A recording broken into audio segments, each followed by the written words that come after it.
Hi friends, welcome to our channel. నేను మీ MPR.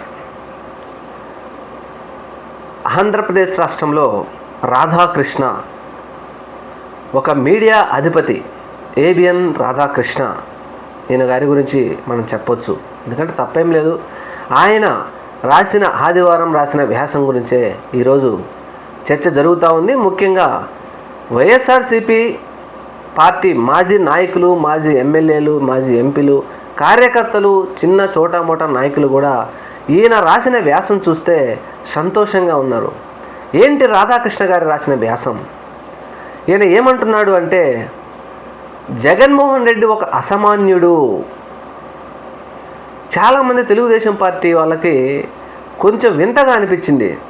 ఇదేంటిది, మన ఎల్లో అధిపతి అయినటువంటి రాధాకృష్ణ మన చంద్రబాబు నాయుడు గారి గురించి రాయకుండా మాట్లాడకుండా జగన్మోహన్ రెడ్డి గారిని అసామాన్యుడు అని రాస్తున్నాడు ఏంటి, చెప్తున్నాడు ఏంటి అని ఒకంత తలలు పట్టుకున్నప్పటికీ ఆయన చెప్పింది నిజాన్ని తెలుసు వాళ్ళకి.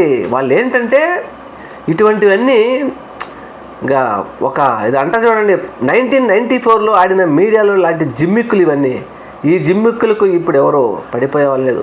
మీరు చెప్పినా చెప్పకపోయినా జగన్మోహన్ రెడ్డి గారు అసామాన్యుడు అనే విషయం కూటమి ప్రభుత్వం అధికారం చేపట్టిన నెల నుంచి 2 నెలల్లోనే ఆంధ్రప్రదేశ్ రాష్ట్ర ప్రజలకి, పేద బడుగు బలహీన వర్గాల ప్రజలు గ్రహించేశారు.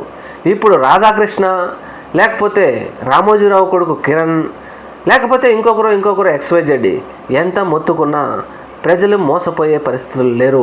దీనికి సంబంధించే రాధాకృష్ణ ఏమంటాడంటే, 2019లో అప్పటి మాజీ ముఖ్యమంత్రి చంద్రబాబు నాయుడు గారు ఓడిపోయినప్పుడు మళ్ళీ తిరిగి ప్రజల లేక రావడానికి 2 సంవత్సరాలు పట్టింది. భయంతోనో, బాధతోనో, ప్రజల మీద ద్వేషంతోనో చంద్రబాబు నాయుడు 2 సంవత్సరాల పైన కూడా ప్రజల లేక రాలేకపోయాడు అంటూ చెప్పుకొచ్చాడు.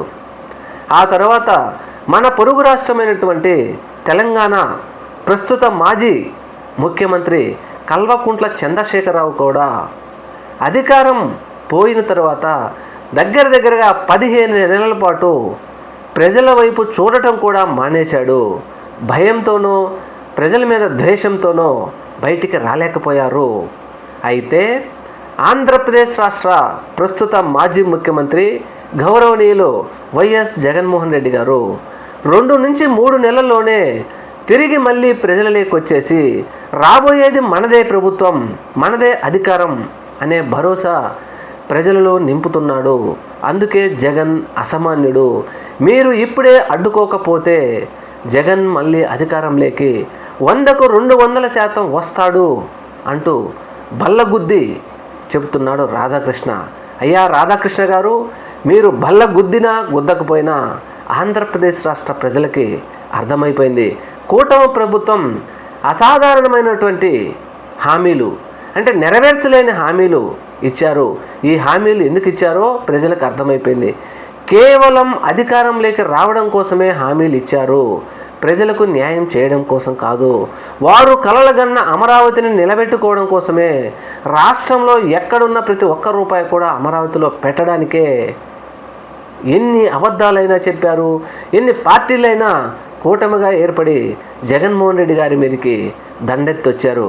మీరు ఎంతమంది దండెత్తి వచ్చినా 40% ఓటింగ్, జగన్మోహన్ రెడ్డి గారి ఓటింగ్ని చెక్కు చెదరలేకపోయారు. ఇదే విషయాన్ని ఏబిఎన్ రాధాకృష్ణ గారు కూడా చెప్పారు.